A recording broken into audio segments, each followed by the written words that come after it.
This is a Classic Blues and R&B podcast. Welcome to Classic Blues and R&B, Mr. Wilson. It is good to have Oscar Wilson with us, our guest today. He is the lead singer of the lead singer of the Cashbox Kings.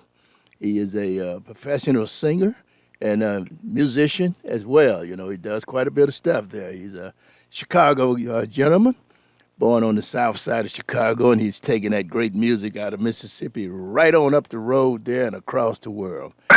You know, welcome, Mr. Wilson, to our program. Thanks, Henry. I'm glad to be here this morning. That's good. It's good to be here, too, yeah. Oscar, tell us a little bit about yourself. Let the folks know who you are. Some of them know you, some of them don't. Share with our audience a little bit about whom you are. I'm Oscar Wilson. I was born on the south side of Chicago, 4349 South Wales. I grew up in a blues environment. My father was a blues man. He passed away 2 months before I was born. And, blues was always played in my house. Blues, everything. And back I remember WBON from way back. Yeah. And who would ever think I'd be on an interview on WBON? This is a pleasure. Well, it's a pleasure to have you as well, Oscar. Yeah. So, Oscar, I noticed you got 2 or 3 CDs on Alligator. What record company did you record before? Who recorded your other music? Blind Pig. Tell us about your relationship with, Alligator. The 3 CDs you've done, and the current one you got out is Oscar's Motel, and it sounds like a lot of good stuff goes on. I won't say devilish, man. Well, Henry, during the pandemic, I had a lot of time on my hands, and as you may know, gentrification has taken over the area where I grew up. And, it's a lot of high-end housing being built, high-end restaurants and things like that, venues and stuff. So I just had time to sit around and think about the old days.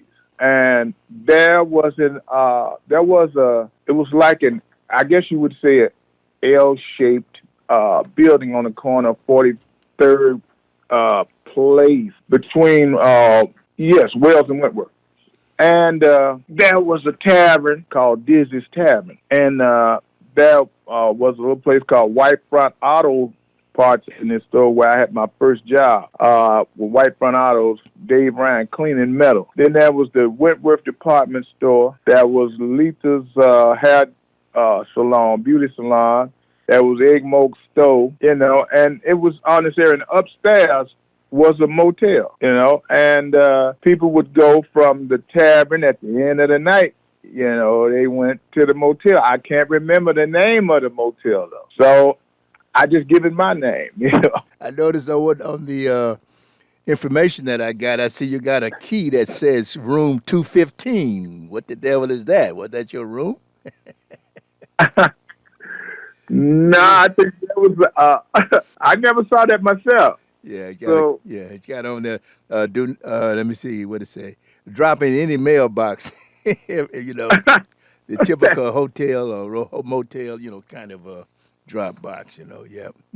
Oh, that's all from the Minds of Alligator Records, I guess. So tell us about the you and the Cashbox Kings. I understand that the gentleman that started with you, Nosek, founded the Kings, and y'all got together in 07. Yes, I was living in, I had just moved to Janesville, Wisconsin.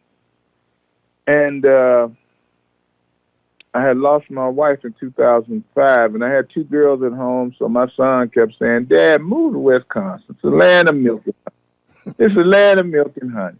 And the girls will get a better education, And so I moved up there. And the girls graduated, and guess where they went? Chicago. back to Chicago. Yeah. So that left me there, and I could break my plate when I finished eating. It was just me. So Yeah. I was bored, and I saw an advertisement. It said double O 008 James Tate, the double O 008 band, and Travis Koopman, Cashbox Kings, Monday night blues jam at the VFW. So I went up to the VFW, and out of all the people in the place, Travis Koopman came up to me and introduced himself to me. He said, "I'm Travis Koopman of the Cashbox Kings. This is half my jam." And I said, "Well, I play a little harmonica and sing a little bit." He said, "Well, would you like to come up?" I said, "Sure, I'll come up." And when I went up, we melted together like, we turn it out. And he said, "Come back next week." And so I came back next week, same thing. And Travis asked me, he said, "Well, Oscar, what you want to do?" I said, "I'd like to play at Buddy Guy's." And he said, "I'll give me 2 weeks." 2 weeks later, I was at Buddy Guy's. And that's where I met Nosak and the rest of the guys, Joe Nosak, Chris Bolger, and Kenny Beady Eye Smith. I met them that day. And I did 3 songs, got 3 standing ovations. And they was like, "Well, we never got standing ovations." And so that was that. And that's how we discovered each other. I mean, I came to be in the group. Yeah, you guys seem like y'all have a lot of fun because some of the titles to your songs, you come up and they are very kind of funny. You know what I mean? And Yes. Well, during the pandemic, too, on this last one especially, that's what it was about because things were so messed up out here. yeah, And people were on such downers. So we tried to make it fun, but our songs are mostly about real things. We came together with some things, that we wrote, and some we did one I think cover, of a Muddy song, but the rest, we write. So Oscar's Motel was things that I actually saw, it going on like that, and there was always somebody in the back cooking barbecue and people going up to the motel doing their business, And then the other one down on the south side was by Henry. You may remember yourself that people wasn't getting a lot of DUI because there were so many joints so close together. right, So you walked. right, You know what I mean? yeah, And even if you did have to drive, police catch you, where you live? I live around the corner. Well, go home. yeah, right, right, So you had different taverns that had different clientele, okay? yeah, And Dizzy's was like, down on the south side, Dizzy's was the first tavern, and it was like a juke joint, sawdust and peanut shells on the floor. And Virgil's was the killing floor, where the guys was packing razors and guns and things. And there was another one called Woods, which it got cut out because I guess it was too long. And it talked about a famous woman named Big Box Lisa. And, and I saw her whoop many a man. She would go to war, man. And so that part got kind of cut out. And then going down to Babe's Den where the pimps and players hang out. Cashmere coats, pinky rings, alligator shoes and things like that. Big Eldorados and stuff, outside. So, and it was true. And the people, mentioned in the songs, they were actually people. And then get into I Can't Stand You with me and Miss Dietrich Farr. It started, and it ended up being a soap opera. And people would be waiting for us to crack on each other. yeah, Every day. I wonder what Deetra's gonna say today. And she's more computer savvy than me. Okay. Mm-hmm. Now she would come up with some signs and billboards and stuff that was just hilarious, you know. And we kept people laughing for 2 years, 2.5 years, you know. So he said, well, let's write a song. So we sit down and we wrote the song over Zoom. Oh, okay. Yeah, that is the way things have been done. That's for sure. Yes. Hey, tell us about I can't. Let me see. That was a you and Deetra one. That was another one I wanted to ask you about. What Hot Little Mess? Oh, that was Joe's stuff. Okay. That's in his world. Oh, okay. Something that happened to him a long time ago, I guess. So I wouldn't be able to tell you much about that. I got you. I got you. I got you. Yeah. What about the one you got, the Ride Santa Ride? Oh, okay. Now that was one of Joe's. Him and his cousin wrote, but I added some stuff to it. Okay. You know, and we thought it'd be a nice Christmas song, and Billy Flynn provided the Chuck Berry super licks to it, you know. And you know, I actually, pressed for it to be out for last Christmas, but we couldn't get it out. So maybe this Christmas, it'll catch fire. But it's a really nice song, and it's modern. You know what I mean? Yeah. We delivered them toys in a caddy, man. Okay. Yeah. We delivered in a caddy, man. The little kids had to have their toys, man. They'd be crying. Yeah, that's true. So, that's how that happened. Please Have Mercy. That's a Muddy Waters cover. Okay. I heard that song, and I didn't know the name of it. And I heard it. I don't know if I hear it. You know how you hear something in your head and you can't get it out? Right. You know what I mean? But you don't know where you get it from. Well, that's true. Yeah, that happens. And so I looked and I was going through Muddy's chess collection and all of that stuff. And I said, I heard this song and I hear it so clear, but I don't hear it. And we finally found it and we recorded it. Tell me this here. I wanted to ask you something else about. Tell me, what have you got planned for the future here? We have a lot of songs that we wrote actually during the pandemic, mm-hmm. and well, you can't get them all on one album, So we'll probably go back in the archives and put up some things, and it was something that I really was. One title I give, if you leave me, woman, I'll have another one before you close the door. That sounds very good and sound very, very bluesy. Yeah, man, I had a lot of things, that went on through my mind then, and so, I just jotted them down, and we just picked some. I never, being perfectly honest with you, never thought they would pick Oscar's Motel, but they did. I just didn't think they would, do it. But they did. And it's turned out to be awesome. Yeah, I think it's a great name for, like I say, you guys do some stuff that's, funny the way you do it, and it's really, catchy. And when I looked at the name, Oscar's Motel, and I could, all kind of images comes up in the mind, Yeah. Henry, hey, you remember the little upstairs motels they used to have? Yeah. Throughout the South Side. Right. Yeah.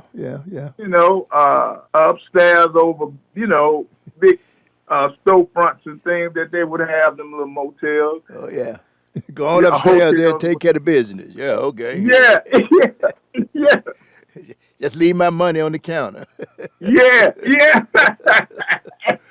Oh yeah. So that's really what that was about. And to make and like I was telling it's got to be something quirky in when you hear it. And when I heard, when I did it in my mind, it was straight Howlin' Wolf. Mm-hmm. although I can't growl like that. I did the woo pretty good, but and the rhythm I heard was that Chess Records Howlin' Wolf sound when I was writing it. Okay. So I'm like, this will go really awesome, but I didn't think they'd pick. Bruce Ziegler was a gifted genius cap, I guess. Yeah. Tell me this about they didn't call it the blues. Who did that one? That was first written by Terry Abramson and Derek Cosell. Terry wrote songs for Muddy Waters back in the day, and he's wrote some songs here recently for Shamika Copeland and a few more people. And we took it.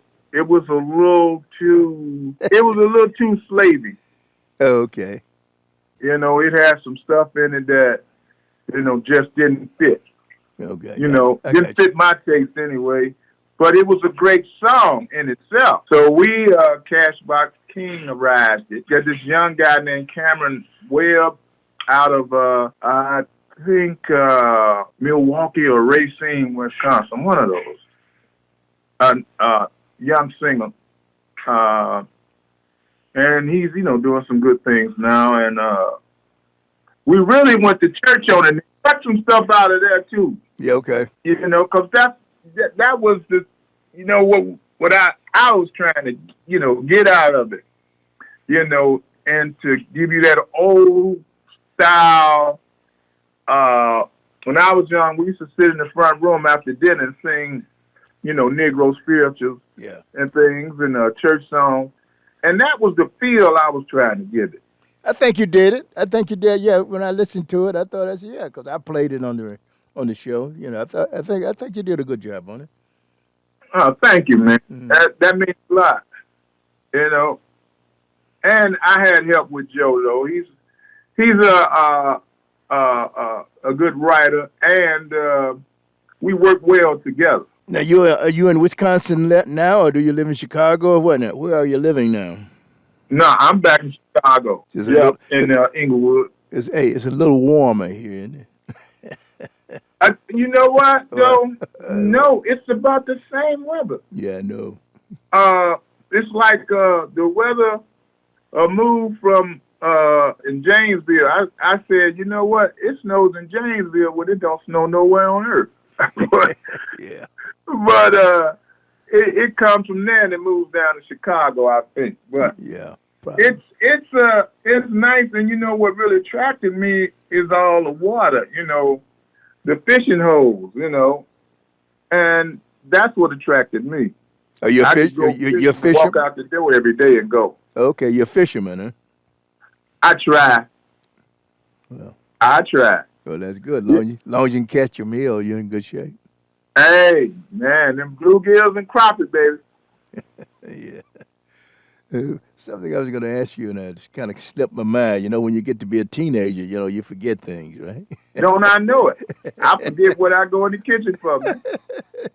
I be standing there looking silly. What I come here for? Say, what the hell did I come here for? Oh, I know it. Yes. And then it smacks you. Say, oh, yeah, give it here. That's what I came for. Yeah, man. I be leaving out and I come back in the house 5 or 6 times because I know I'm going to leave something. Yeah.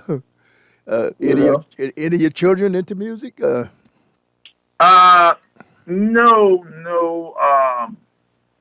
I tried to get them into it. Mm. One of my sons play a little guitar, but he plays for the church. Okay. And plus he's like a dance instructor. Okay. But the other ones, they rap artists, Yeah, well, that's everybody's a rap artist. Yeah, their generation, I guess. Yeah. Hey, when I first played Jimi Hendrix in my house, my mama went crazy. Yeah. Get noise out of here, Hey, get that racket out of here. Yeah, So, but thanks to her, I love blues also. Oh, yeah. My father played, I guess, on the style of Lightning Hopkins. Okay. Oh, great one. Yeah. And I could always tell when he didn't have no music, though, that got recorded that I know of. Mm-hmm. but it was said that he wrote some songs for Nat King Cole. So I don't know. Never could find proof of it. And you know what happened way back then. Yeah. But I could tell when she was thinking about him because she was, Lightning Hopkins would be on. Mm-hmm. And Lightning Hopkins ended up being my favorite blues artist. He's a hell of a storyteller. There's no question about it. I think he's one of the great American treasures, as far as I'm concerned. Man, and Henry, like I say, I got into this game way late. I think I was 53. Okay. But I have sung some songs, I used to do some stuff with Johnny B. Moore, Melvin Taylor, Slacks Band, my brother-in-law, one of my brother-in-laws anyway, Robert Peterson, we called him Fat Daddy, Bassman Pete anyway. He played with them and they would come back, hey man, sing this new Johnny Taylor song. You know the songs, come on out with us and sing it, So, I would do that, and sing some songs with Melvin and them, but, it didn't look too prosperous for me. I had a bunch of kids and, and, it didn't look right, so I went on work, but then when people would tell me, man, you're in the wrong business. You need to be singing, man. You should be out here singing, man. You good, And I'm like, when did this happen? Because before they always told me I couldn't sing. So I don't know, man. But it was almost like, Henry, I was born for this. Yeah, well, you look like you have a lot of fun with it. I mean, it really makes bring a little fun to it. That's for sure. Yeah, it was like I say, divine intervention. Yeah. The way it all was, came about, because I had no intentions on getting in this business. And then after I caught cancer, I couldn't work my regular job no more. So I got cancer in 2009, prostate cancer. Oh, okay. So I couldn't, the job I was doing calls for a lot of heavy lifting. And I couldn't do that anymore. So I concentrated more on, first I thought I couldn't write music. And Joe was like, yo, man, come on, man, just write about some of them sayings you be saying and blah, blah, blah. Started, It started with a song called Default Boogie. It was on Blind Pig. And it was about when I got cancer and I didn't get my money flowing straight and I was, house got defaulted on, And so we wrote about that. Wrote a song on one of them albums, If You Got a Jealous Woman, Facebook Ain't Your Friend. Yeah. Hey, I'm telling you, true, Henry. That's true. My wife would go on there, man, and she looked back years before we was even together and find stuff. I was like, come on, man. That's before you. Anyway, and one song I was most proud of, I don't think it got a lot of airplay, but it was called Blues for Chirac. Okay, I do. Oh, yeah, I did play that too. Yeah, I remember seeing that, yeah. Yeah, man, and it was stuff happened that actually happened on 43rd Street. Yeah. And I seen, I always mention something about 43rd Street because I want, people to know it is real. And the things that went on there was real, like Move Out to the Suburbs. Did you play that one? I played Chirac. I know that Blues for Chirac. I played that one. I played. Okay. I played some of your guys' music in the past. As well as with this one here. I have to check it out and see if I played that one. Yeah. Well, it's called I Got to Move Out to the Suburbs. It was about the gentrification of the neighborhood. And, in fact, there's even a little video that I went down there and I did. So if you get a chance, look it up on YouTube. Okay. And it's showing, some of the old places. Oh, yeah. Down there. And it was, it was some touchy stuff, but real. I did a song called Oscar's Jump, and I cannot dance, Henry. Henry, I, I, I sweat on cheese and crackers, man. I cannot dance a lick, but came up with that song. Now, what were you doing? You said, what kind of work were you doing before you got into this? I was working for a senior housing in Chicago, Okay. a maintenance mechanic. Oh, okay, yeah. And then when I went to Janesville, CNA work. Being a big guy, I was always put where they needed brute strength, Mm-hmm. you know, to move things and people, you know. Right, yeah. So I couldn't get in up there for various reasons, you know. Mm-hmm. It was quite an experience, man. You know, and I must tell this, you know, it's still places, Henry, that I go and they won't serve me a drink. So you're too young, Hush your mouth. Hush your mouth, Henry. Man, you know, a patron or something have to come up, get this man a drink. You know, get this young fella a drink. Child, what's wrong with you? Man, and you would think, you know, now that, you know, that's not real, but it's still real. People. So, you know, and most of the time, unless Kenny there, a lot of times I'm the only black guy there. You know how that goes. Oh yeah, oh yeah. How long were you in Janesville? From 2007 to 2014. Okay, 7 years. Okay, that's good. Yeah. Yeah, but dig this one. I got to tell you this story. Can I tell you? Yeah. All right, story about blacktop. Did you play that one? Black topping? Yeah, blacktopping. Yeah. I'm not sure. I don't know if I played that. I will. I'll find it. Tell me about it. We were playing a gig in West Lafayette, Indiana, Purdue University. Yep. So now they got what they call blues dancing. And the college students, they'll throw these big parties. Yep. Where they dress up in what they call bench clothing and stuff. And they hire blues bands to play. We were up there, and at the end of the show, again, it's only me there. Joe said, well, hey, man, what you gonna do after the show, man? I said, hey, I'm going blacktop. He's like, what? I said, I'm going blacktop. He said, what do you mean by that? I said, come on, man. You open your eyes, man. You see. No, I don't know what you mean. I said, that'll make a good song. I wrote this song about it, you know, and once you hear it, you'll know. Okay. I know you'll know. Okay. I know once you hear it, you'll know. But it took him almost all night to gather. So, anyway, first time we do this song, we way up north, in the North Woods. Okay. Wisconsin. And he hollers, let's do blacktop. I said, not me. No, sir. Why, man? Cause come on, man. I'm not doing that song up here.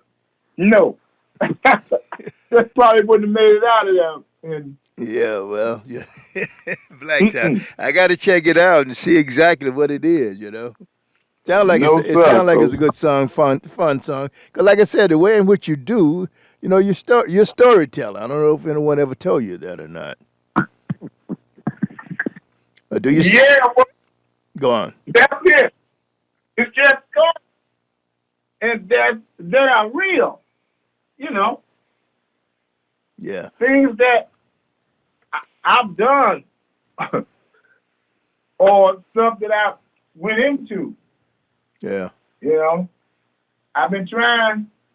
I wrote this song called Blues Man Next Door. Yeah. That was another great one. Yeah, I like that one too. Yeah. Yeah, I do. Yeah. How they love my music. They love my music, but they don't want me moving next door to them. Yeah. Yeah. Yeah. No, I played that one too. Yeah, I got that. Yeah, that's true. That was a true thing, Henry. You know, it actually happened in essence, you know, in some way. So I just expand on it, you know. So how's your health today? You doing fine? Yes, praise the Lord, Henry. I'm cancer free. That's another thing that the blues, divine intervention, man, and the blues has helped me in some way, Henry, because I got uh, in Janesville, the doctor diagnosed me with stage 4 cancer, Mm-hmm. prostate cancer. Mm-hmm. And he told me, go home, get your business in order, because there ain't nothing else we can do for you. Say, we can prolong things by taking your genitals. And I said, well, that ain't going to get it. All right. Say, I ain't about to let that happen. Mm-hmm. So throw that one out. So I came home, with tears in my eyes, Yeah. telling my wife that all these are canceled. So get the business and, get the papers and stuff ready. And her sister's a nurse for the VA. Uh, and she said, well, why don't you call Mayo Clinic? And I'm like, I ain't got no money to go to Mayo Clinic. She said, I know, but just call them anyway. So I called them, and they say they'll get back to me in 2 weeks. So 2 weeks, they called me and told me to come up. So when I got there, Henry, the doctor that interviewed me, the urologist, and he he said, "What do you do for a living?" I say, "I'm a musician." He said, "What kind of music?" I say, "Blues." And he goes, "What? Blues?" He grabbed me by the hand and took me to his office, where he had pictures of B.B. King, Harlem Wolf, Muddy Waters, Elmo Jack, all of them tacked in his room. And mind you, he's a South Korean. And he says, I play guitar too. And he said, but I got to get this past Dr. Stitch, the radiologist. He had me on speakerphone. And he said, Dr. Stitch, I got a patient here.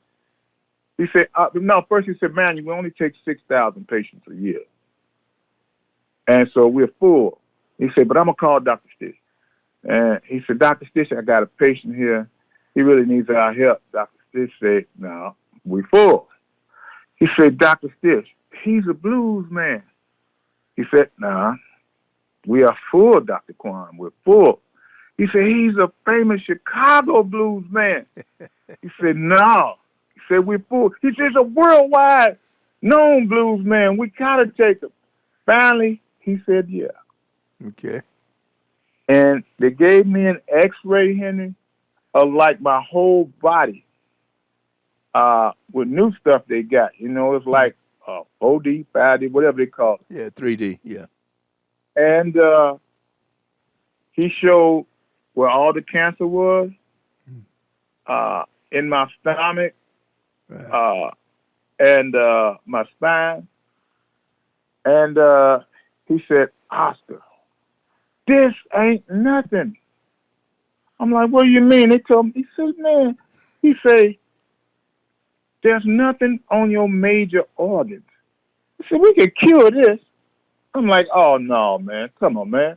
He said, man, we can cure this. We can wipe this out. We can't tell you it won't come back from something, maybe. But, Yeah. We can take this out of you. And they did. And it's been 2 years now. He said major hospitals, he said, they ain't there to cure you. He said they there to make sure every department get paid. That's true. And that's exactly what they did. I started in urology. I went to a biopsy. They told me they had to take my prostate. And I got out of there. Then I had to go to the surgeon. The surgeon did that. Then a couple of years later, I had to go to radiology there. After I left radiology, they told me there wasn't no more. He couldn't do no more for me. They sent me to hematology. And he the one told me I got stage 4. I'm out of here. and and I'm like, okay, then that's it, because I wasn't taking chemo. It had just not long killed my wife, my sister. People I know take chemo never had good outcomes from it anyway. Yeah. It just make them leave faster. Right. So I said, no, So anyway, that's out of, and I'm happy to say, I'm down maybe almost 75 pounds lighter in weight. Feeling good. I need knee surgery still from carrying so much weight on it. But other than that, Henry, praise God, I'm okay. That's great. That's great. A great story. And there's a great note to end on here. Anything else you want to say before we leave? Yes. I love my city, Chicago, man. Chirac. No. Chirac, man. Hey, portray forever and a day, and I always let people know I am from Chicago, a po' boy from the south side of Chicago, and I never thought I'd travel all over the world. Anything is possible, children, if you want. Thanks for joining our podcast here on our YouTube channel. Subscribe to us at Henry CB. Follow us on Twitter at WVON Henry, and like our Facebook page at Classic Blues and R&B.